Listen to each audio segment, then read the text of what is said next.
Hello and welcome to our second DXBPE webinar. This is arranged as part of DASA, the Dubai Affiliated School Sport Association, but we're all PE teachers and it's open to everyone, so thank you for joining us. First of all, first things we'd like you to do is to post your Twitter handle in the chat function of this. Our panelists will be doing the same, so you can tweet them, you can connect with them via that way, and you can tweet about the webinar as and when you wish throughout. Hashtags that we're going to be using today will be DXBPE and hashtag sharing is caring.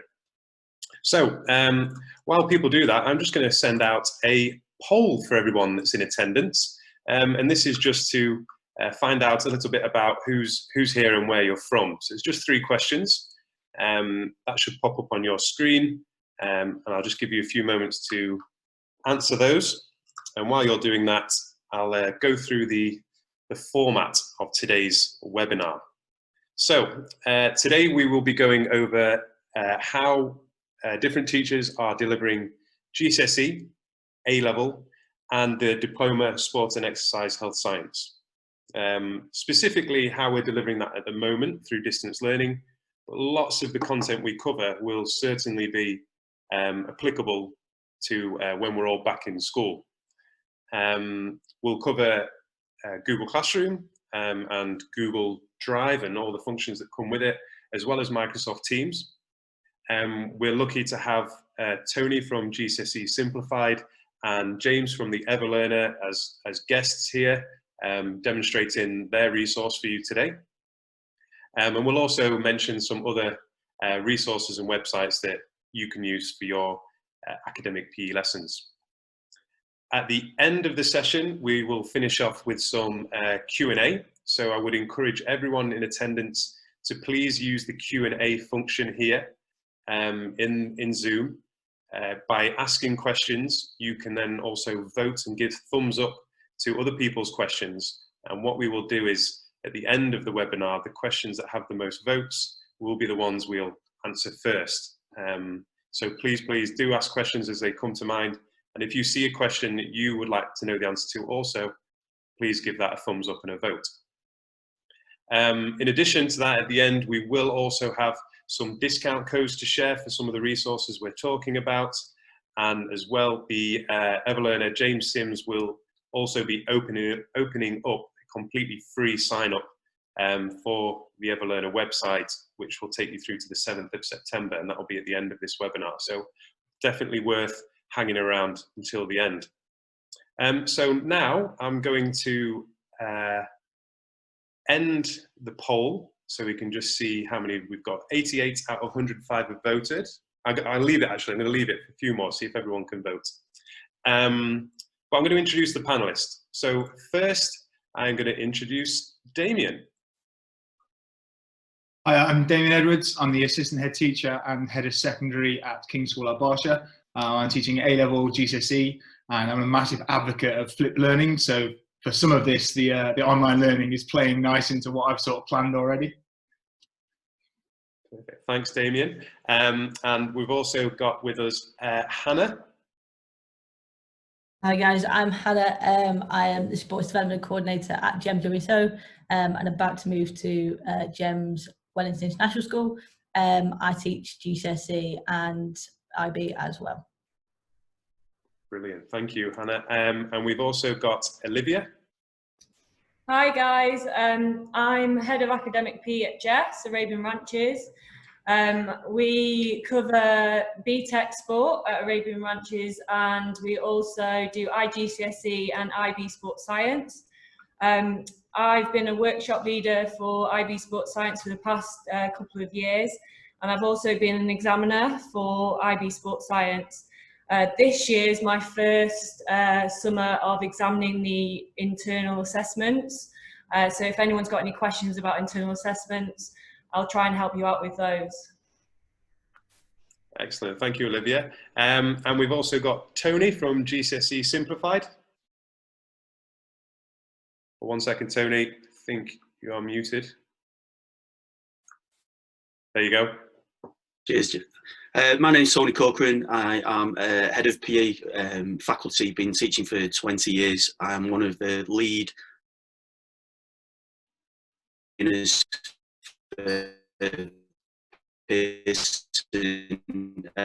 excelling of Gcse.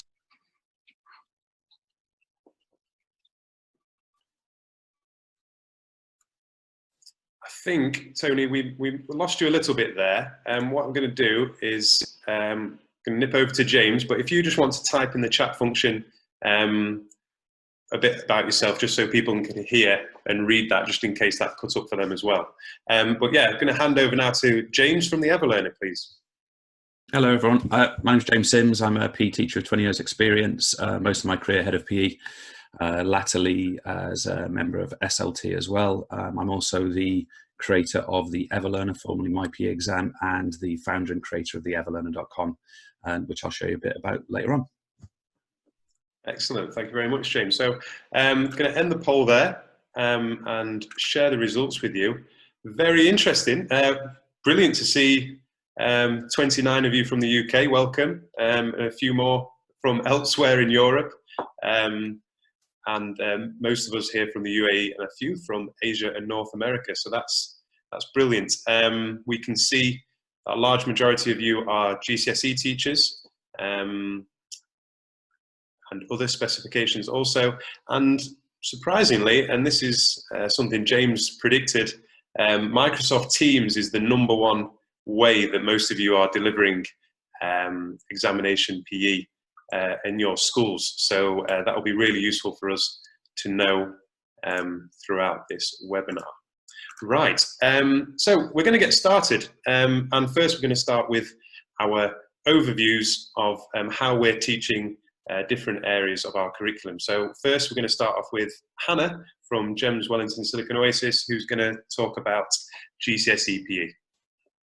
Okay, so I'm by no means an expert, but I've been teaching GCSE PE for the last 8 years. At our school, we are currently providing GCSE PE edXL, but the things that I'm going to talk about today are on every platform in terms of the different syllabuses, so hopefully you'll be able to take something away from it. In terms of our year 9s and 10s at the moment, my Miss Cronin, if you know her, she is currently teaching the year 9 and 10. They are doing, I think most schools, from speaking to James and other people around the network, are doing a similar thing, but basically during core PE lessons, they are doing studying physical training, which is preparing them for their PEP in year 10 or 11, depending on if it's a 2-year or 3-year course. Then in their practical lesson, we are delivering a sport each week to them. So for example, we're looking at the rules of the sport, the tactics of the sport, and then they're having a practical fun challenge activity that they can then do within their house, and hopefully making sure that they have a wide range of knowledge in terms of those different sports that they could pick up to be assessed in moving into their qualification year. In the theory content, we're carrying on pretty much as normal, to be honest, with the systems, and we're using a number of different platforms that we used prior to the online learning, but obviously now they're becoming even more useful to us. So I'm just going to share my screen with you and show you a couple of things that we are using. Hopefully this works. So the first one is, some of you might be using it already, some of you might not have seen it before. It's called Seneca. We actually use this with our core PE classes as well, to give them a good basis of knowledge around the subject and hopefully entice more students to take up GCSE, and if they do, give them that good foundation. So as you can see here, this is the platform that students would see. We are doing edXL, so our course is here, but also it has all the other exam boards on there, as well as different subjects. So your whole school could use it as a platform. It's completely free. So it's a really good resource if you can't get your school to pay out for different platforms at the moment. But if I click into the course, this is what the students would see. They can pick whatever topic they want to revise from during the year, and you can also set assignments. If I set an assignment for them, then it would come up in this platform here. And then what I see, or what teachers see, is their classes in the teacher platform. So for example, if I click into the year 11s, there's 28 students in there at the moment. There's one course because we only do PLXL, and there's no upcoming assignments because they're year 11, and unfortunately they are not taking their exams anymore. But if I wanted to create an assignment, I would go into assignments, I would go into create assignment. I could then pick whichever topic I wanted, and I would assign it to the students. You can choose to assign it to all the students, one specific student, or you could set different things for your higher and lower abilities. Once you set that, it will come into their portal, and then you can see how they get on with it by checking back into the assignments function and having a look what they've done. As you can see, not everybody did this assignment, but I can see that one student has struggled with this topic, so I could then revise it with them. It's just a really nice platform to use if you haven't already. Students can use it at their own pace, or you can structure it so that you're actually using it for flip learning, which I know Damien's going to talk about later, or also homework tasks. But they can use it. I know that quite a few of our weaker students really enjoyed it in terms of revision, because they could go at it at their own pace. The good thing is that when it comes up, so I'll just quickly show you, when it comes up for the students, if I go into my course, when it comes up in terms of what they want to learn, I can't go to the next task until I've answered a question. So they're multiple choice questions, or they're fill in the blanks, but that's quite a useful function so that you actually know they're listening. The other option is something that our school has just put in place. It's called Gcse Pod. The thing about this is that it is a paid subscription. So obviously that depends if your school will pay out for it, but it is kind of probably a little bit more advanced than Seneca. You can, again, students can go on there and learn about the various topics themselves, or like the previous one, you can actually set assignments by clicking on share and assign. You can create assignments. There's multiple choice questions in there that you can create. So I can go into a question bank and I can choose lots of different questions. Very similar to Seneca, but probably a little bit more aesthetically pleasing, and a few more functions in there because it obviously is a paid site. But they're just two websites that you could potentially use with your classes. The way that we're assessing our students at the moment is through, we use Microsoft Teams. So the way that we're assessing them is either on Onenote or marking their work that they submit to assignments, which I know Liv is going to show you a bit later. And then also we're using quizzes for checking their knowledge at the beginning and at the end of the lessons, which we will talk about in a little bit more detail later on in the webinar. That's a brief overview. If anybody's got any questions, then let me know. But that's basically what we're doing at the moment. Thanks, Hannah. That's brilliant. Great overview there. Some good resources. Hannah's also recorded some tutorial videos that we'll send out after this webinar to everyone via email, so you can access them. If that was a little quick, we are trying to squeeze a lot in. You can watch that back in your own time. So I'm now going to hand over to who we've got next. We've got Damien next, and Damien's going to talk about how he's teaching A-level PE at King's Al Barsha. Cheers, Ed. One of the best things about these is I just learned something from Hannah. Noted down that Seneca. I'm going to have a little play with that later on. So with our lessons, it's basically the whole school is taking a similar sort of approach in secondary, that when we're doing a live lesson, it's sort of 10% new learning, and then sort of the rest of it is feedback or directed tasks for the students. So how we set it up with our A-level group, we have them officially twice a week in their lessons. So they've been getting something similar to this, just copying Hannah there, showing wedding pictures to start off with. Basically for one lesson, they're getting a feedback related lesson. So for down here, they get a task to start off with in which they're filling in a RAG. So for example, biomechanics, this one pops up. The students will fill in their biomechanics knowledge depending on where they're at. Our year 12s are in a great situation that they finished all the content just before all this e-learning started. So for us, this is working really well. They'll go through and they'll RAG where they're at, and then we can sort of start to highlight their weaknesses. Once they've figured out what their weakness is, they're going to go onto this website here, which has all the flipped learning videos on. I personally have created my own just because then I know exactly what's on there, but there is obviously hundreds of different versions out there on YouTube you can go through. So for example, if a student wanted to look at the cardiac conduction system, they'd go onto this bit here, if that was an area of their weakness. They watch the video to start off with. They then fill in the booklet, the links to it. They can have the PowerPoint to help them out. And we've also got a RAG to link into it as well. Once they've then done that section of it, so it's almost the RAG is the first part of the lesson, the task 2 would be the flipped learning video, and then we're looking at the assessment. There is then a bunch of questions that link in to the area of development. For cardiac conduction system, there is only actually one on here, but for some of the other ones, there's loads to help the students start to develop. So that's one aspect we're then doing. For our other lesson, or our live lesson, what we started to do is develop the students' knowledge of new content. So for our year 12s, we're then moving on to the year 13. So for this one here, exciting times, we're looking at energy systems. The students, basically, we start off with a 10-minute of, right, this is what it is, here's a brief overview of it. They then go away and they'd use either the booklet, the PowerPoint, or the flipped learning video to go through and sort of deepen their knowledge and their understanding. Once they've then got this, the way we're assessing it is through 2 different concepts. So either a live presentation where the students can show sort of what they're doing, and almost like they give me the live lesson. So I had one of my students this week, she was talking through it and she's got up her PowerPoint, she's sharing her screen, she's talking through it.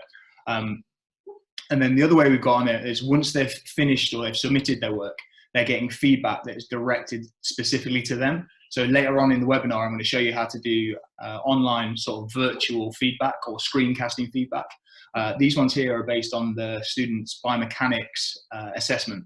So they filled in their assessment and then they linked what they were looking at to their direct sport and then linked it to a year 13 concept. So for this one here, I've got a potential Olympic swimmer in my class. So he was doing a biomechanics exam. At the end of it, I then started to link it into, right, one thing for you, especially for swimming, we want to look at is that fluid mechanics. And then he's gone away and learned the section of fluid mechanics. The other students then done various different ones. I'm quite fortunate there's only 4 in my class and there was 4 separate biomechanic topics. They've then come back and presented that to the other 4 with the idea of the live lesson to be, right, I want you to learn something from, for example, Henry, and what can you tell me about the fluid mechanics from his sport and relate it to your own sport. That is just one way of obviously delivering the A-level PE. It's the way we're going with. At the moment, it's working great for us. But like I said, we've got quite small numbers. So we have that time to break it down if a student was struggling with a certain area, to then be able to sort of pull them back and get them in line with where they should be as if we were in the lesson. Thanks, Damien. Just to let everyone know that's watching, all 126 of you, thanks again for being here. This is being recorded, so you don't worry, you'll be able to watch this back on demand. I can send it you via WeTransfer, things like that. So you can share this with your department if you wish, even other subject areas that can find this useful. I will remind everybody, please ask your questions in the Q&A section. We've got a couple in there already. Hannah's already answered one, which was quick and easy to answer. So please post in there and upvote the questions that you want answered. And then we will promise to get back to them at the end of the session. So now we're going to hand over to Olivia, who's going to talk about the diploma, Sports, Exercise and Health Science. Yeah, hi. So similar to Damien, what I'll do later on in the webinar is to actually go through on Teams and show just how we're setting up lessons, like live lessons, and how we ask questions and how we pose tasks to the students. But just for now, I thought I'd run through what we're doing with our year 13s and our year 12s, upper and lower 6. So majority of teachers will have obviously submitted their IAs, which is their internal assessments or their coursework for people who don't know what the IB Sports Science is. And I know there was quite a lot of anxiety amongst the IB Sports Science teachers with regards to data collection of the IAs this year. And I've got a bit of inside information, obviously examining the IA this summer, that the moderators have been told to be quite lenient in terms of the data that has been collected in those IAs. So we as moderators will look for kind of a reduction in data that's been collected this summer. So just to kind of put those teachers at ease, and it will be considered whether you have enough data and the rest of the report is written well. So please don't worry if you're concerned that your students will get marked down for that. So with the year 13s, we are continuing with a bit of content at the moment. We're trying to kind of keep them engaged, but we're also doing an extension program at some point, just until they've actually finished the course. And then with the year 12s, we are obviously continuing content. And one of the things that we are looking to do at the moment is to do some scaffolding tasks towards the IA, so the internal assessment, which involves getting the students to have a bit of time away from the screen. So setting up investigations, mini investigations that they can do, where they're actually collecting data, they're processing the data, they're presenting the data, and they're concluding and evaluating on that data. You could actually do this with some of the A-level classes maybe, or a watered down version with the Gcse classes, which we might do with our year 11s, maybe year 10s. For example, most kids will have hopefully tape measures, some kind of equipment at home where they can actually carry out a mini investigation. One of the classic ones that's used in the IB for a practice one is where we compare the relationship between height and leg power, and thigh circumference and leg power, and they do lots of different measurements. So if anyone wants any ideas into mini investigations for their year 12s, then please just ask or email me in the Q&A section. Another thing that we use that's really good, I just thought I'd say that we use Quizlet Live. It's similar to Kahoot Premium, but I find that, I don't know if Hannah will agree, that Quizlet is kind of locked into the IB questions a bit more than Kahoot is, which is kind of a bit of a watered down version. Also, if there's people want more resources for IB Sports Science, you can join the Google Drive, which is on the Facebook page. I'd definitely encourage you to join the Facebook group for IB Sports Science, and through that there's a link to a Google Drive section which has an immense amount of resources. It also, more importantly, has all the exams and the mark schemes, which as an IB Sports Science teacher, it's really valuable. And I know that Hannah's about to talk about question banks, so I'll hand over to Hannah now. Yes, so I don't think not everyone will teach IB, but if you do, the biggest struggle I had moving from A-level to IB was the fact that it seemed very old school in terms of the resources that were out there.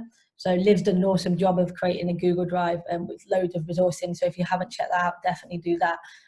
But in terms of the questions, finding questions I found really difficult in terms of examination questions. So if you do GCSE, there's Exam Wizard where you can pretty much just find any question. Recently, we got IB Question Bank, which you can get through your school. I don't think it's particularly expensive. It's through IB.org, which is the official IB site. But I'll just quickly show you it now. And then if you haven't already got it, I know Liv has just looked at it recently, and it's going to save loads of time. So I will show you what it looks like. Oops, sorry. So it's this website here. Like the IB, it's not particularly attractive, but it has got some useful stuff on it. So if I click into IB Exercise and Health Science here, it's really useful because I can basically go through and find any question on topic 1. I can also select if they are from paper 1, paper 2, and then I can create my own exam. Really, really useful tool, saved loads and loads of time because I don't know about you guys, but I was basically having to go back to old school, cutting out exam papers. So now this has saved so much time.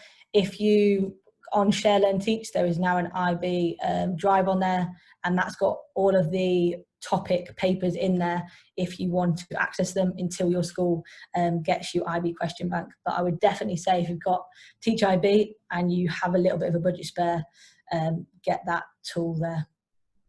That's it. Great, thank you, Olivia and Hannah.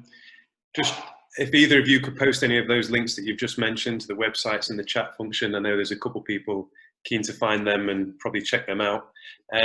Just before we move on to Tony, who's going to talk about GCSE Simplified, I think it's important at this stage just to say now's a great opportunity to work with our Key Stage 3 kids and get them prepared for GCSE a little bit more. You know, we might not be able to have so much control over them in terms of how much physical activity they're doing at the moment, because it's quite hard to measure that or keep them accountable to that. But, you know, we can make them learn content through some of these resources we're going to discuss today. And, you know, through gamification and different quizzes and websites, these Key Stage 3 kids will go mad for it and they'll really enjoy it. So worthwhile taking advantage of the situation. They're going to be at their laptops anyway. Perhaps we can try and get some of that examination PE content in there early and lay a good foundation. Okay, keep posting those questions on the Q&A, guys. Thanks very much. Keep voting. I'm now going to pass over to Tony. Let's hope his connection is good to go. Tony, over to you.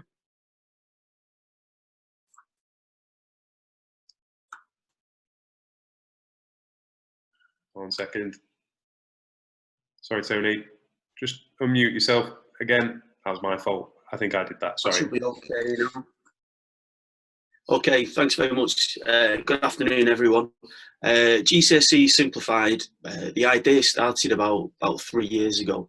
As a head of PE faculty and an examiner for Pearson EdExcel, I was looking during the exams about the recall or the lack of recall that some students were able to put into their answers in the exams. And I was looking at maybe some of the reasons behind this and the resources involved, and everything at the time seemed to be very, very traditional based, very print based. So I started to do a little bit of research into it. Universities have done some information there, and papers been produced, such as University in Marseille and UCLA in the States. And they were looking at if work is printed, then students potentially can scan or skim through it, and minimal uptake is gained. If they just use computers, sometimes potentially the depth of learning is shallower. The opposite side to that is work that is handwritten. The students actually take it in a lot more in terms of being able to recall and then regurgitate in an exam. And this development of handwritten work actually aids a recall process. So in terms of that, I use this principle, started using it with my GCSE class. At the time, it was a very mixed ability of class. Give you an idea, the lowest grade that we got when they sat their exams was a 2, but in the same, I also had a student that got a grade 9. So I looked at what I could do, and I started to putting together some mind maps, obviously handwritten, hand-drawn, so all the sketches that relate to the content are hand-drawn and colour, just to try and make it more engaging for the students. The first one that I did was EdExcel. Started going through the topics, put the guide together. After that, I was getting requests from teachers to do different boards, so I started, and then we looked at OCR. We produced the first guide for the Cambridge National courses that are very popular now in England, which is a vocational course for sports studies, sports science, and then we also put an IGCSE one together in November last year.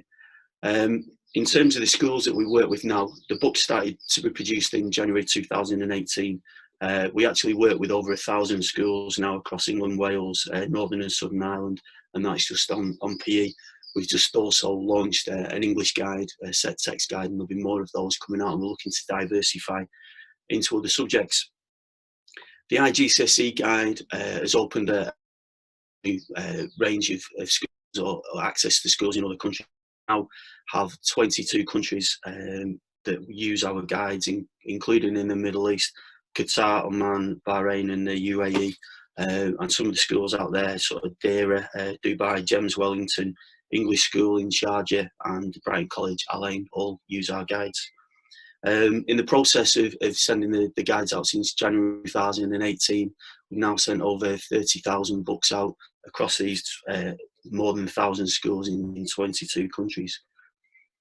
Feedback is very good. Over 60% of the schools that use our guides reorder, which is great to see. And the main feedback that we get from kids and from staff is that they love them, just that they're engaging and easy to use.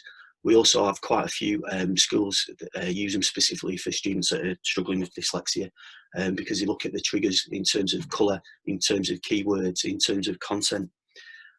The next stages over the next 12 months are going to be quite interesting. I'm currently working on that level 3 guide. Once that's done, I'm going to start looking at the A-level specs, so EdXL, AQA and OCR. We'll be looking at those.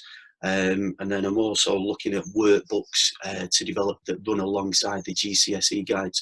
So if there's a page on functions of the skeleton, for example, there'll be a workbook, that page specifically AO1, AO2 and AO3 questions that focus on the skeleton. I'll just show you the website very quickly.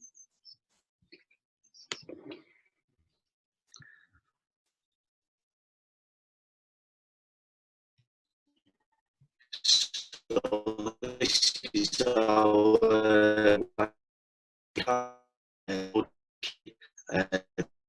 that's all around this, but at the moment it's an example of the so page, and each member the names they could use a colour as the trigger.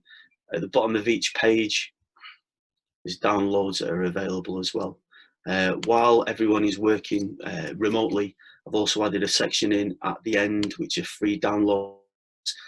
These are worksheets you can use for your students, and these will stay on probably till the end of June.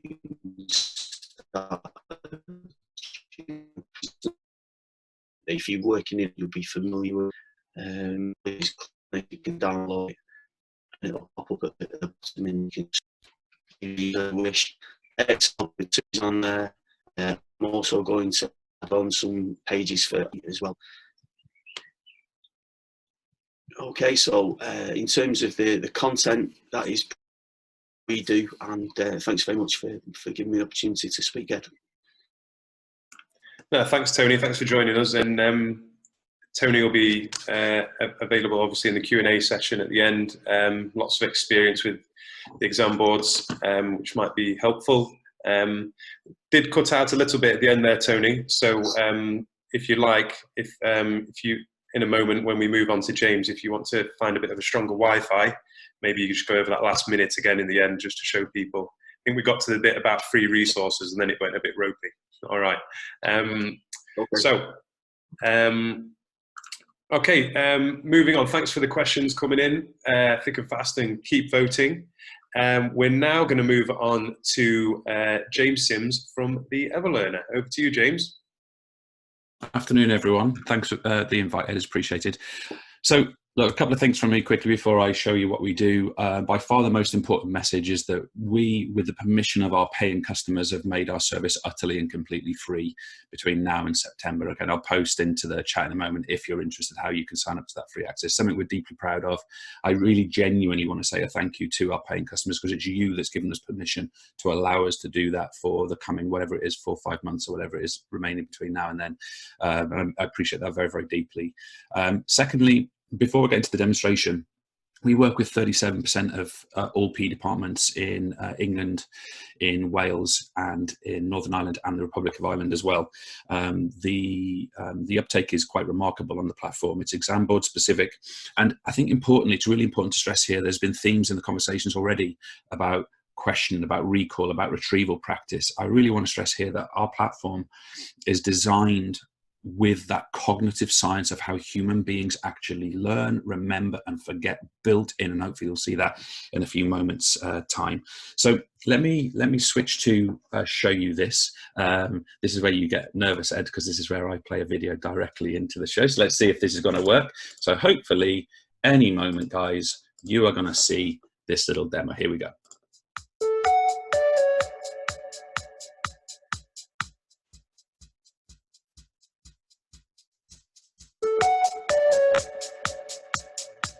Courses on the Everlearner are laid out in chapters. Here's chapter 1, 2, 3, and 4 here. Chapter 4 is broken into 2 topics. Here's topic 2 of chapter 4.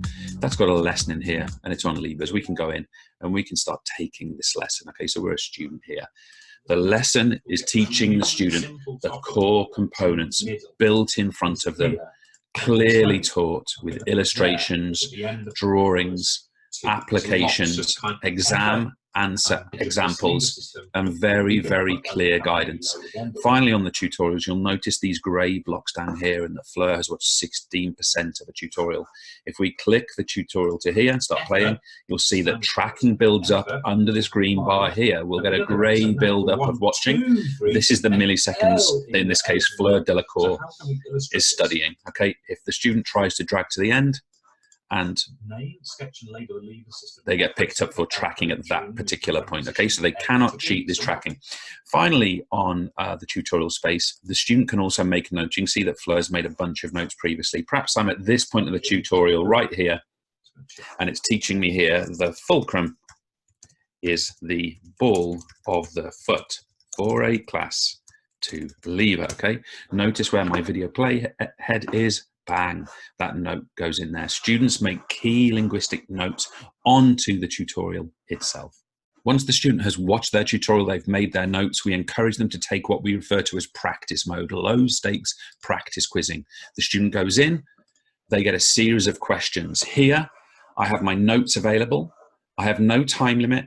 I answer the question, I get feedback. I go forward. This one, I'm checking the image, I'm dragging things into place. If I'm right or if I'm wrong, I get feedback as to why I'm right or wrong. This one, I'll deliberately get wrong.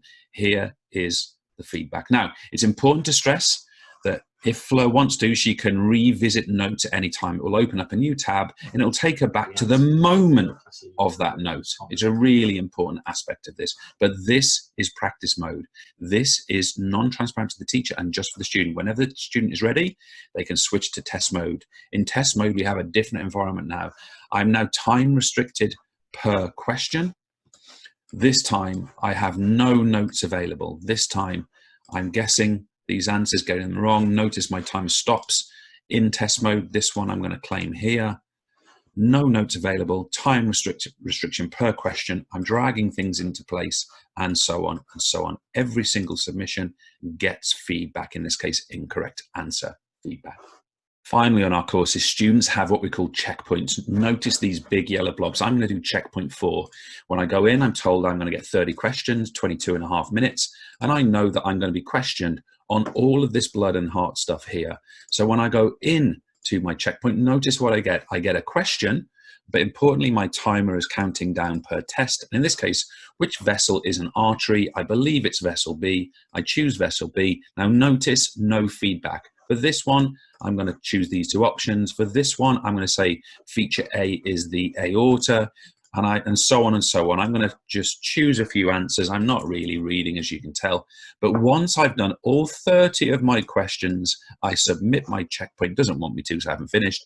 I get my score, I get my time, but importantly now, I can review my feedback. Question by question by question. Checkpoints are end of unit summary test. Now let's see how teachers perform on the website. One of the core behaviors of a teacher is to set work, or what we call assignments for our students. You see here, I've got some examples already, but we're going to create an assignment. Here's my options. I want them to watch, I want them to write, I want them to answer a quiz that I select. I want them to answer an end of unit test. But I'm going to set an assignment for watch lessons. I'm going to choose GCSE, and I'm going to choose iGCSE 9 to 1. I'm going to say, this is of course the UK version. I'm going to say I want the students doing this lesson and this lesson. I want them doing it between now, and I want it done for Friday next week. Okay, and I'm going to say watch task. A rubbish title, but you get the idea. What I'm going to do finally is I'm going to give them some instructions. You see here, I've got some standard instructions I give my students. This one goes in here. I tell them what I want them to do. And finally, I make it mandatory. And I'm going to assign this to just Harry, Hermione, and let's put Fleur into this task. You know, just these 3. Perhaps they're behind, perhaps they're going ahead, perhaps they missed the lesson. There we go. That assignment is set. And we're now tracking the activity of these students as they engage with this task. Let's have a look at how Fleur receives that task. She goes to notifications. At the very top, she's been assigned. She goes in. Here's the instruction that she has. She starts learning. You'll notice here that I'm due to watch this tutorial, which I'll start in the background. But notice how everything else here is locked. Okay, so in assignment mode, only those 2 tutorials are open. And of course, it's tracking how the student's performing. They're making notes here as well, of course. But if the student goes back to that assignment, you see now they're being tracked with that information. Of course, it's returning that data to my teacher too. And just to conclude that point, let's have a look what the teacher sees now. The teacher has this assignment, a watch task. They go in, and of course, now we have the data coming in from Fleur, the 2% on the first video, while Hermione and Harry have not yet started that task. Let's do a different assignment. This time I want to create an answering task. I'm going to choose test yourself this time. Let's imagine I'm working with a GCSE group. Let's imagine they're doing EdXL for argument's sake. Let's imagine here that we've just taught them muscle fiber types, but you know what? I want to mix these questions with pairs, locations, and types of muscles. And I also want to include classification of joints, and I want to include classification and structure of the skeleton. Okay, so there's my curriculum. I'm going to set a passing standard, nice and high in this context, to 80%. I'm going to set them 15 questions, and I'm going to choose when it opens and it closes. I want this done by Monday morning at 9 o'clock, say, for argument's sake. And here I'm simply going to call this a mixed test. But what I'm going to say to my students, let me just bring my notes back here. You can see I've pre-prepared these. I'm simply going to say to my students here, you must score 80%. Repeat until you achieve it. If stuck, use practice mode. I'm going to allow retakes. I'm going to make it mandatory. I could assign it to some students. This time, bang, it's all. One final, and there's their scores in there. Remember, if Alan Bloggs or Hermione tries this test 4 or 5 different times to get to 80%, it will be different every single time. They can't simply remember the quiz. Last example on assignments I'm going to give you. We've got loads of options in assignments, but the last one is I'm going to set a big yellow blob checkpoint test, and I'm going to set it in the future to open up when I want it. This time I'm going to go for, let's say it's AQA GCSE, could obviously be any course, but I'm going to choose this checkpoint 2 here, all about this muscle stuff, okay? I'm going to set no passing standard, but importantly, I'm going to set this task to begin on Wednesday morning at 9 o'clock, because that's when my lesson is, and it's going to close at 10 o'clock. And I'm simply going to call this an in-class checkpoint 2 test. And again, nice and simple. I'll copy my text in for speed. There we go. Checkpoint test, no passing standard, gaps in your knowledge. And I recommend having a go at it before the lesson. Okay, I'm going to make it one-off during the lesson, make it mandatory, could be for some, bang, that's for all. It will open on Wednesday at exactly 9 a.m. Assignments are how you cause your students to learn in a structured framework on theeverlearner.com. And finally, on the dashboard, we want to know how our students are performing. So what do we provide? For our courses, we provide students in rows, content in columns. I can select maybe 1 student, maybe 2. I can select maybe just 1 single lesson. What do we have here? I'll make it a touch bigger. We have tutorial completion for both students. We have time in practice mode for both students. We have live test score for both students. We've got a problem here with Draco, and we got time in test for both Draco and Harry. So we get this objectively produced live volatile diagnostic data for every single student. Let's bring in every student for this one lesson. For whatever reason, let's compare the first lesson of the course with the last lesson of the course. Why? I don't know, but let's do it. And let's bring everything back in. Let's click onto checkpoints. These are our end of unit yellow blob tests. Let's isolate Hermione. Let's look at checkpoint 1. She's attempted it 3 times. I want to review attempt 3. She took 17.5 minutes, did all 30 questions, but importantly now, I can review answer by answer by answer of how she performed. Let's bring everyone back in. And finally, guys, probably my favorite page on the whole website, assignments markbook. Every time you create an assignment, your students' data comes flowing into this pre-populated automated markbook.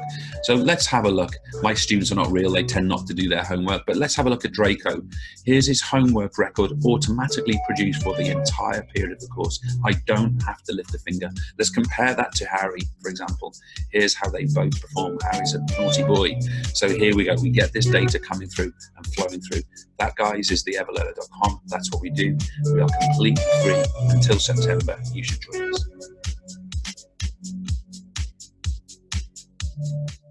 Well, hey, look, I won't bother you with the the bit right at the end in terms of watching the little outro. But there you go. That's what we do. Yeah, look, I mean, I think at times like these, it's fair to say that a bit of help and a bit of freeness goes a long way. So yeah, I put the link in the chat there if you want to register. The only conditions to registering are that we do an hour's training with you in a Zoom call, actually, so not dissimilar to this. So we need you to do that. That's it. And we guarantee we will not Amazon Prime you or Netflix you. If you want to work with us commercially in the future, you have to re-opt in, so you are safe. So it's there. Get stuck in. Excellent. Thank you very much, James. What a resource. It's come a long way since I was using it a few years ago at my last school. Even more powerful than what it was then. I would say that this resource as well, you get your students that are really diligent, they love it. And then the students that need that extra help, it's such a help to them as well. It covers everybody. So Tony has now moved into a different room in his house. So hopefully his Wi-Fi signal's a little bit better. He's just going to cover that final minute where it went a bit choppy. So Tony, I'll unmute you this time, and over to you. Okay, take two. We'll try again.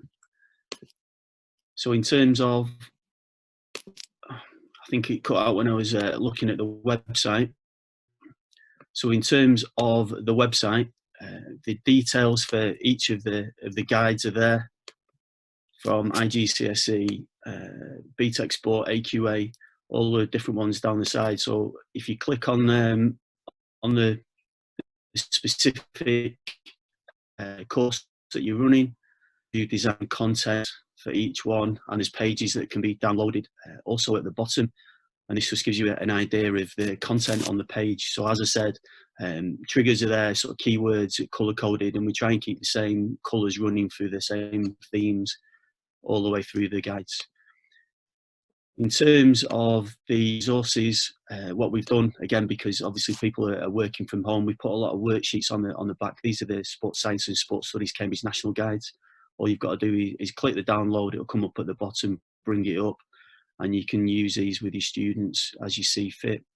EdXL GCSE Paper 2 pages are on there, and the worksheets, what I've done, I'll just try and get one of these up, is that I've taken the content out, and it's just the words that are in there, the main triggers, and you can use these with your students to try and reinforce the learning that they're doing. I'll put OCR GCSE on over the next couple of weeks. I'll also put IGCSE and AQA on also. I think that was a bit that was missing, Ed. So thanks very much.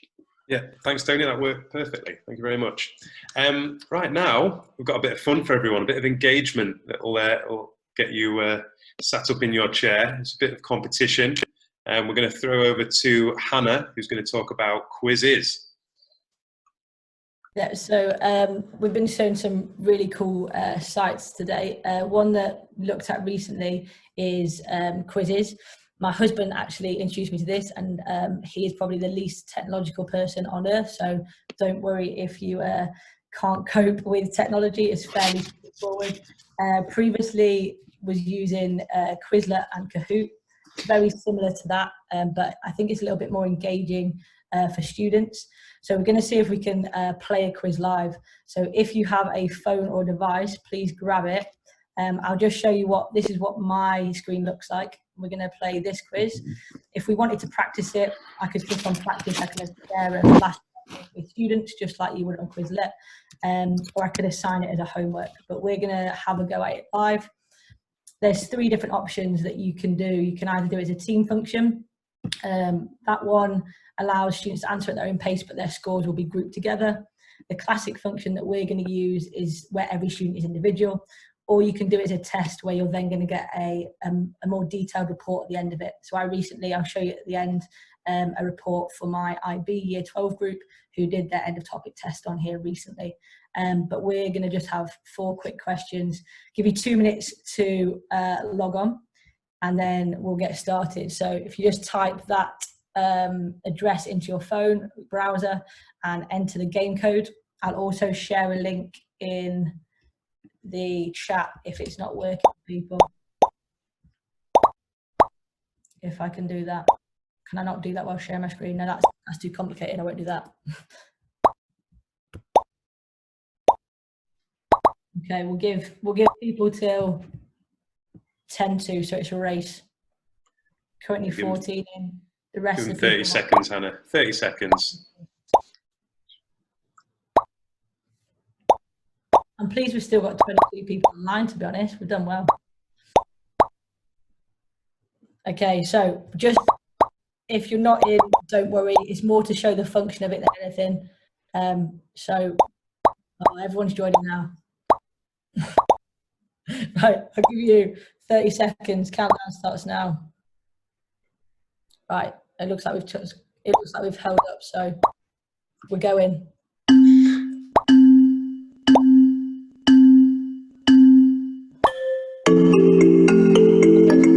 see. You should hope.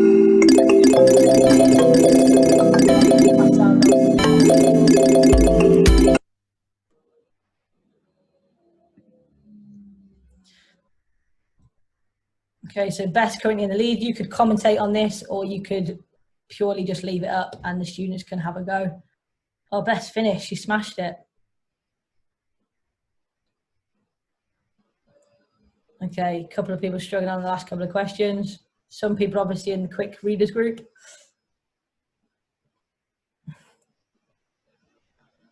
Okay, and as you can see at the top here, it shows us how accurate everybody's been.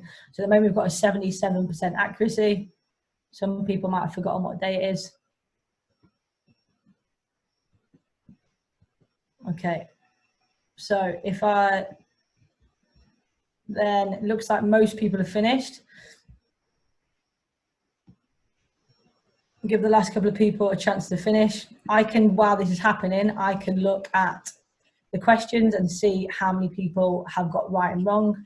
So it can give me a bit of an idea of what I need to go through in order to consolidate the learning. Sorry those people who haven't quite finished, I'm gonna end your game.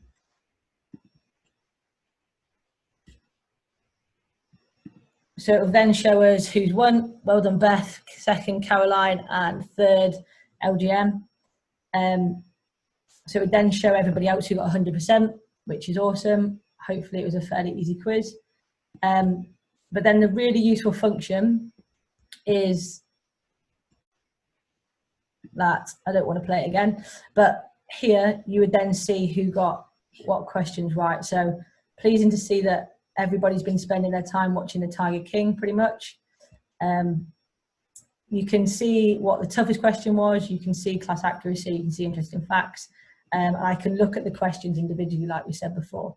But the key thing is, so at the moment I'm going through the questions in a live chat after they've done the quiz and going through any misconceptions with students. Obviously here, everybody, they were fairly easy questions, we got them pretty accurate. What I'm going to show you now, which is probably what I think is the most useful function, is for if you want to do a test during these times, or even potentially after the online learning has finished. I recently did a test with the IB group. So you don't just have to do multiple choice questions, you can also do long answer questions, you can do polls, you can do short answer questions like it does on Microsoft Forms. What I can then do is I can download a report. So at the moment I can look at the questions like I did before. I can also look at an overview. So it shows me, there's only 3 students in my class, but I can see who's got what questions right, who's got what questions wrong. And then these blue questions here are long answer questions.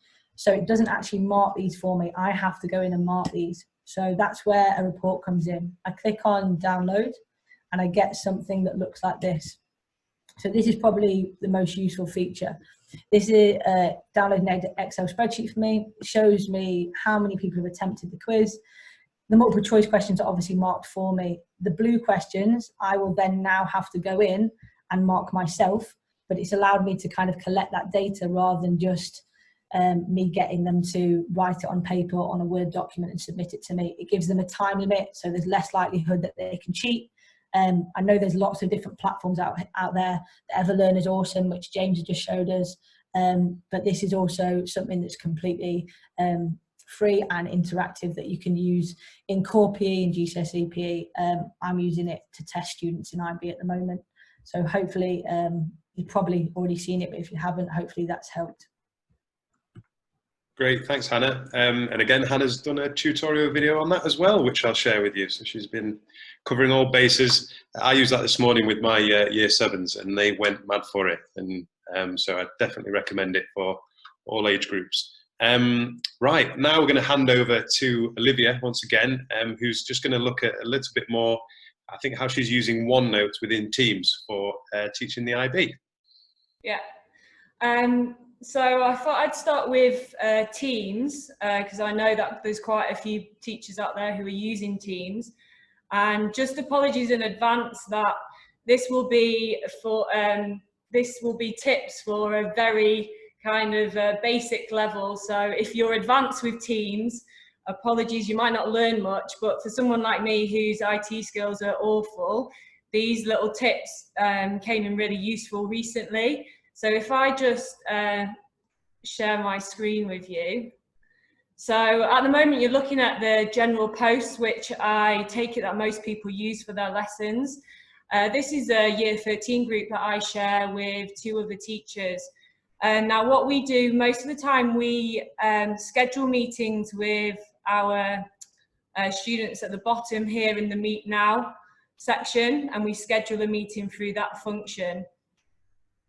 The thing, also what I thought I'd show you is that it's really easy to set up a channel in the general channel here, where you can see at the moment we've just got general chat. You can actually create a questions channel. If you just have a look over here, if you can just add, there you go, add channel, and you can call that whatever you want. So if, for example, I could write in there Miss Flanagan's chat or Miss Raybald's chat, so that if you sharing a post, then that's really easy to do. That's one thing that we've found quite useful. So we've got a questions chat and a general chat as well. Similar to Damien, what we said at the moment, we're choosing to either do a 20-minute live lesson at the start of the lesson, or we split it into 2 10-minutes. So we pose them questions at the start, they go away, they do a group task or they do a written task, and then we bring them back in for Q&A at the end. Something else that you might want to have a look at is, I'm sure people who've used Teams before have used the assignments function, but we find this really good for things like BTEC, where you actually have to upload things at a certain time on a certain date. So once you've given an assignment, they can, obviously you can see there they've turned it all in on the right day and the right time, which is great. And when you click on there, you can also review the work and you can actually mark it online. So I can use my stylus, or I can type in there, give them feedback, and then apply that feedback as well. So that's another useful thing that we'd use. One other little tip that I've learned recently that the kids really like, down at the bottom, all these functions at the bottom, the kids really like the praise function. So if you've, someone in your class has done really well and they've, you know, smashed a task, you can give them a little shout out. So for example, one of my kids in the class here, I can write in their name, I can write them a personal comment, and then it will come up on the actual post, which is really good. The kids absolutely love it. So that's one thing to note. Another thing that a colleague of mine, these are all tips that I've learned from colleagues. Rachel Wake, who's giving her a shout out at the moment.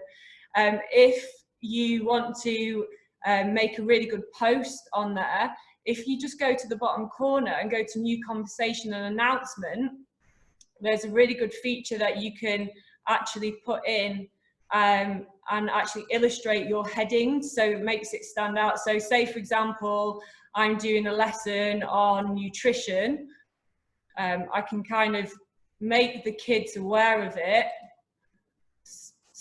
put it in there,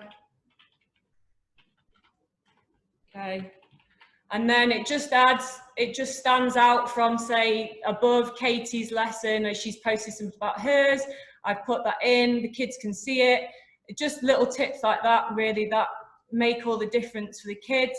Also, they really love, you want to add a little GIF on there, send that to them as well. Anything that kind of illustrates or makes the lesson a bit more fun on Teams, I think is really useful. Another thing that I wanted to show you is on OneNote. So I know not everybody has Teams, but not everyone has OneNote, but some of you do. Luckily at Gcse, everybody has surfaces, so all the students have surfaces. One thing that we've been using recently quite a lot is the collaboration space. So as you'll see here, you can get your kids to go into a collaboration space, and David and Roya have actually copied and pasted an answer that I posed to them, and if they just shifted along and they've actually marked each other's and given a bit of feedback on each other's answers, which is really good. So they can do that, and you can check on their feedback that they give them in that collaboration space, which is really useful. Another little function that we've been using a lot recently, if you go into class OneNote at the top and review students' work, you can pretty much scroll through work that the students are doing as if you're going through one page at a time. So if I just demonstrate this with mine, so click on, all the kids' names come up, and as you can see, if I click through, the same bit of work appears for all those kids, and I can just, as you've seen, I've just gone through and I've graded them one page at a time. Another little tip is, as you can see, my writing is absolutely terrible with the stylus on there.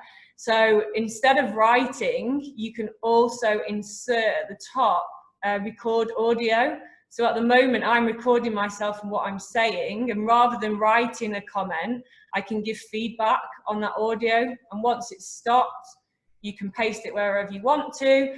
And then another good function is to get the kids to actually reflect on their work and give feedback, and they can also post an audio recording as well. So just a little tip there. There's one more tip that I wanted to say. At the top here, when you open the review work of all the kids, there's normally a little button that says lock page. For some reason, obviously me being bad with IT, it's not appearing today. But if you lock page, similar to what James was saying with the Everlearner, you can actually set up a test for the kids to do within your lesson. You can lock page at the end. There's a little function button that should appear, and then you can mark the tests or the work so that the pupils won't be able to go back in there and re-edit, which is a really good option.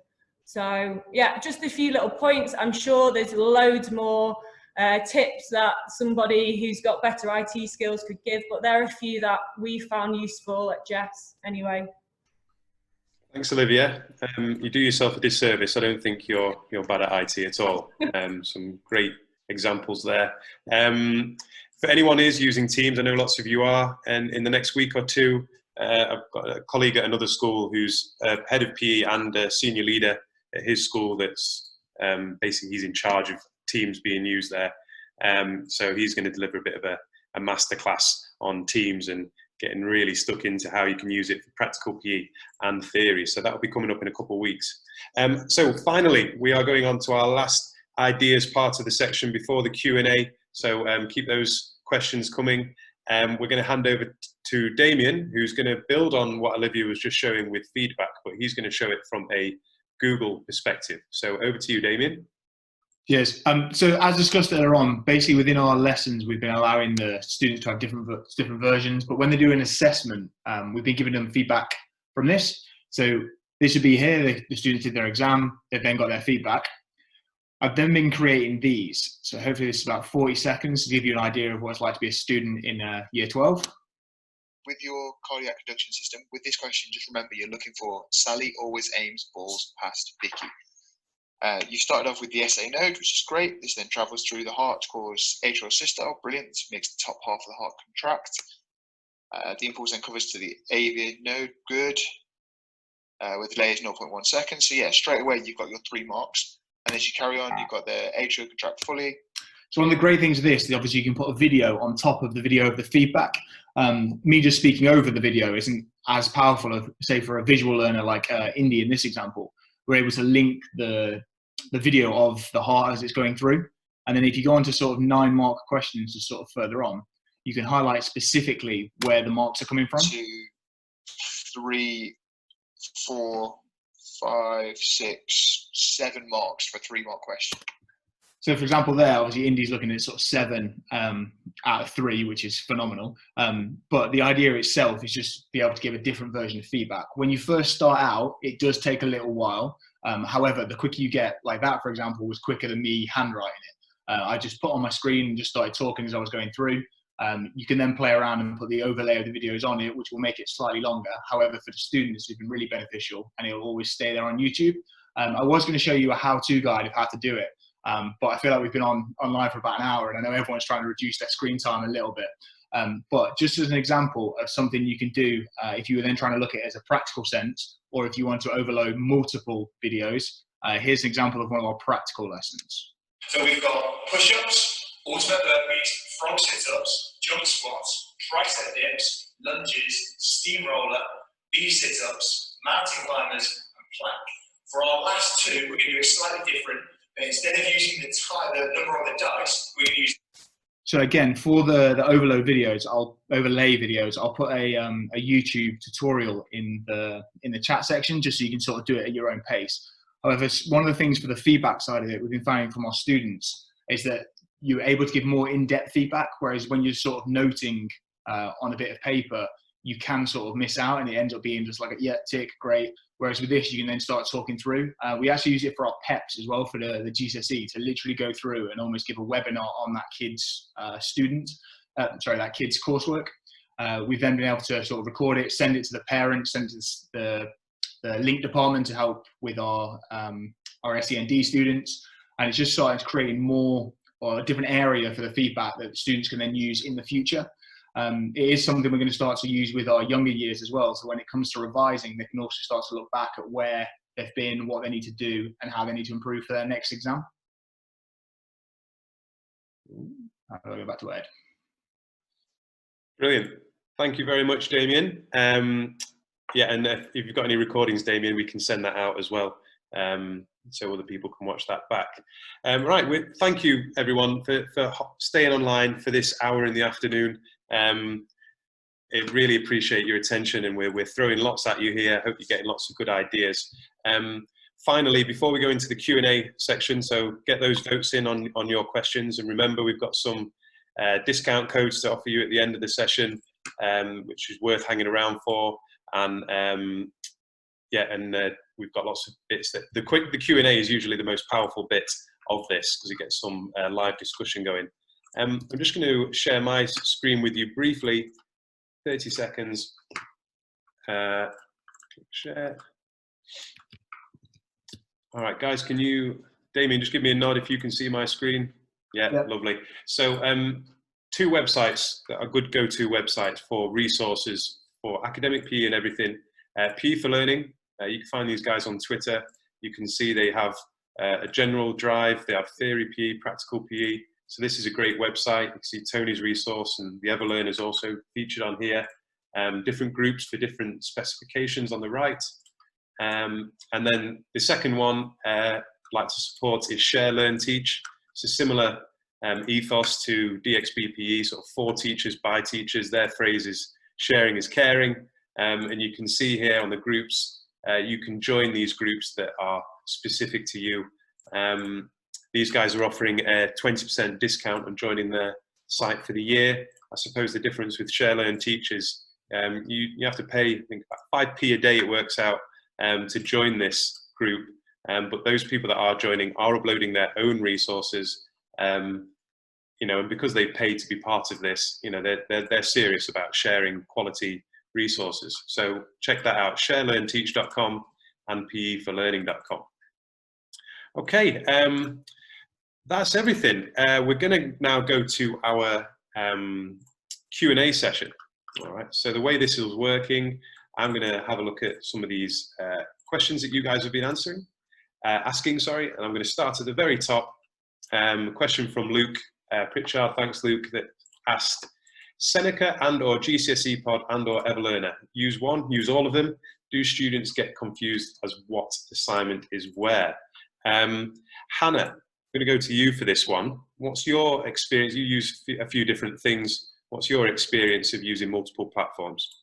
Yeah, I think it's really important to find the one that works for you and your students, and not just use it for this time period, but also try and make it embedded into actually your practice on a day-to-day basis. I think for us, we're currently using, we probably use Seneca the most, just because it was the initial free platform that we used. And as students have got used to that, I think now if we introduce them to Everlearner, which is obviously an amazing resource that's got loads more functionality on it, I think they would then be able to cope with that. Whereas if we introduce them to it straight away, they'd probably have to have quite a lot of us guide them through it first. But obviously that's why James does the hour tutorials to begin with. So I think maybe try the free one first, and then have a go at seeing what your students like, or what your school's willing to pay for. Sorry, Alec, I just jump in there, Ed, on one thing. I'd give three, whatever platform you use, ours, others, whatever. There's three key rules to online assignments. One is keep them skinny. Okay, so you want the assignment not to be too broad. You want to make it that sort of bite-sized, skinny chunk. The second one is have regularity in your assignment setting. Develop those behavioural sets with your students as they get accustomed to what you're doing. If they don't know when, where assignment's going to be set, and it kind of comes out of the blue, as opposed to regularity, it's very, very critical. The final one is identify what they do, and basically assignments do two things. They either help the student to preload information before a lesson, or they allow them to review and practice information after a lesson. The only other one is, of course, if it's part of a lesson, but that's a longer conversation. Thanks, guys. Hope that's answered your question, Luke. In summary, it's up to you, is the answer, pretty much. Our next question from Susan, and we're going to go to Tony for this one. He's the man for this. Is there any confirmation on rounders coming back to practical GCSE PE for EdXL? Over to you, Tony. Short answer is no, really. The updated activity list I have just put into the chat box. Different activities were added, such as water polo, line, hockey, and BMX cycling, for example, but rounders still not added in. So this is for first teaching, and the exam for 2022, so from September onwards, really. But the updated list of activities I've just put into the chat box now. Right, thanks, Tony. So the next question, how would you rate Zoom as a tool for teaching? Damien, have you used Zoom at your school? And yes. You could answer this one. Sorry, my bad. I think the previous one was Google Meet or Zoom, so we're actually using both. Zoom for me is much more preferred, more because initially it gets rid of the background noise. So you'll probably find that when you start teaching your live lesson, your kids either forget to mute their mics, or you can't quite figure out how to mute it out quicker, and it starts to almost overcome each other. So say if Ed was, I don't know, drinking his tea in the background, it starts to hear him sipping, and then you can't really see the lesson.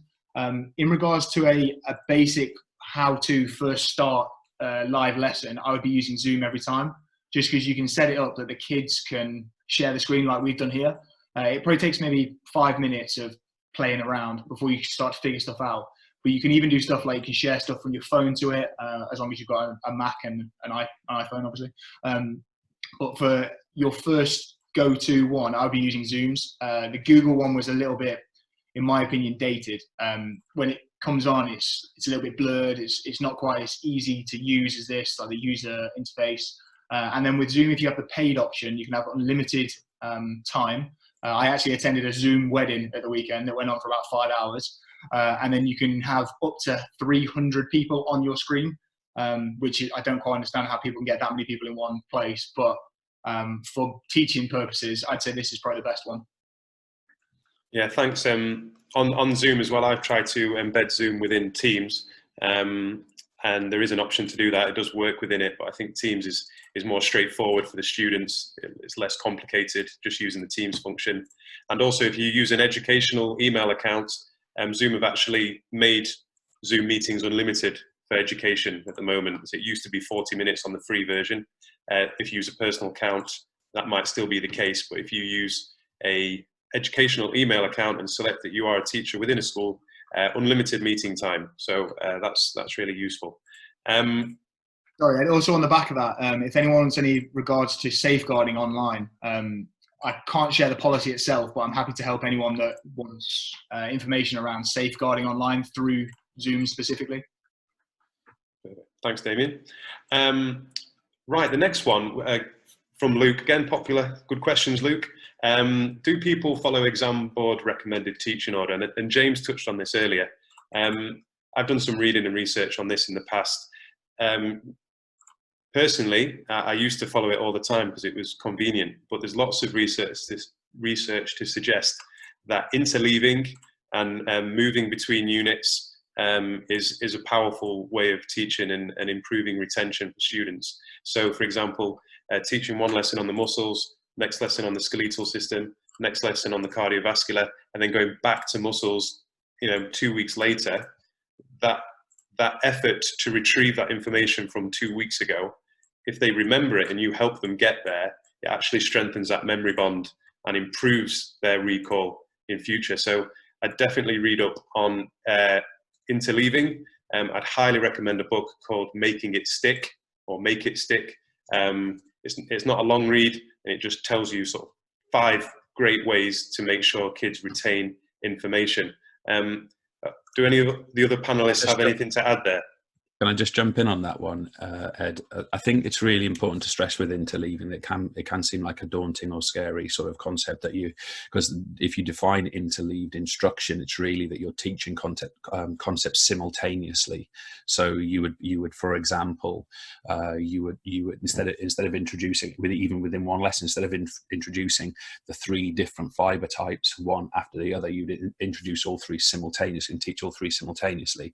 It seems counterintuitive sometimes. With the data Ed was talking about, it's a beautiful article on the website called metalearners.com, which suggests that you can get 73% better attention over 30 days if you interleave practice. That is what I showed briefly earlier, interleaving practice of recent and older learning together. But the key principle around interleaving is don't interleave things that are abstract to one another. You don't want to interleave sociocultural studying with mechanics. They don't interleave together. You want to interleave things, funnily enough, that students typically confuse with one another. Okay, that's the stuff you want to bring together. We've got lots of documentation on it if you want it. Thanks, James. We had a couple other questions. So one here, what do we mean by live lessons? So really quickly, you can have synchronous lessons where you are there literally live as we are with you now, and you do that with the class. We're using it at my school to start lessons, and we've also found good feedback to do it for 10 minutes at the start, set them off, and then 10 minutes at the end to check in as almost a plenary, so you can assess what they've learned in that time. That holds them accountable. You don't really need to be live for an hour, and sitting there on your camera while they're doing their work. I know other schools that are doing live practical lessons, and they're getting lots and lots of positive response to that. The kids connecting with their PE teacher and doing it with them. So we've got a couple more, some quick easy ones to answer here, and then we'll wrap it up. James, we love the Everlearner and use it all the time. Is the free subscription just for this period while we're off school, or will it go for any longer? So the answer to that really is that I can guarantee it until September for you. That's, as it were, the party line right now. And I have to repeat again, a massive thank you to our paying subscribers, many of whom are in this call today, who have allowed us and agreed us to do that. Obviously, free long term would require an organisation like the Gates Foundation, the DFE, Google backing us. Let's see what happens. But we're a commercial organisation. We do have to charge fees at some point. What I would say to you is we have it exceptionally clear what our fees are used for, therefore sustainability and for us bringing a better service for you. But I just want to reiterate that point again, that at the very least, it's from now until September, and we will not manipulate your subscription. In fact, I'll do an inverted Bob Geldof quote here, and I'll say, we don't want your bloody money. Okay, I don't think he said bloody, but you know what I mean. You can use us and abuse us, that's absolutely fine. and obviously we'll talk about commerciality down the line. Perfect, thanks James. Damien, quick one for you. Is the screencast software you use free or is it a paid subscription? That one's a paid one called Camtasia. I think it's about $150 or something. But there's also a free version of it called Screencast. On the link I put into the chat, there's a how-to guide of how to use both of them. I find Camtasia better, but my last school paid for it, so I didn't have to fork out for the software. Brilliant. Right, guys, and I think we've answered everything there, and you know, some of your questions have been answered privately in text that you can see. We'll be following up with an email to all of you, including resources, you know, such as Hannah's videos or Word documents and links to websites. You'll have our emails in there. You've got our Twitter handles as well. Damien's just posted his email address in the comments there for you all if you want to reach out to him about anything. Some of the good bits for you here. Please follow DXBPE on Instagram, and we also have a Facebook page, which is private. You have to get approved for, so as long as you're a PE teacher, you're welcome. And we're going to have more webinars and events coming up. The next one on the horizon is going to focus more on Key Stage 2 and 3 approaches to practical PE. And then we also have the Teams master session that I mentioned before. Discount codes, GCSE Simplified, and Tony, if you use the code Simplified15, you will get 15% off your revision guides. Tony, if you want to type that into the chat function as well, so people can see that written. Share, Learn, Teach, the website I mentioned and showed you before, use the discount code DXBPE, all in capital letters. You get 20% off their annual membership, which makes it £15.99 in pounds. So it works out less than 5p per day for that resource. Panelists, thank you so much. We've had a few meetings preparing for this. Thank you for your time. Would any of you like to add anything or say anything as a leaving comment? No? Right, good stuff. Have a wonderful afternoon, everyone. I'll send out the recording to this. Take care and have a great week. Thank you. Cheers, guys.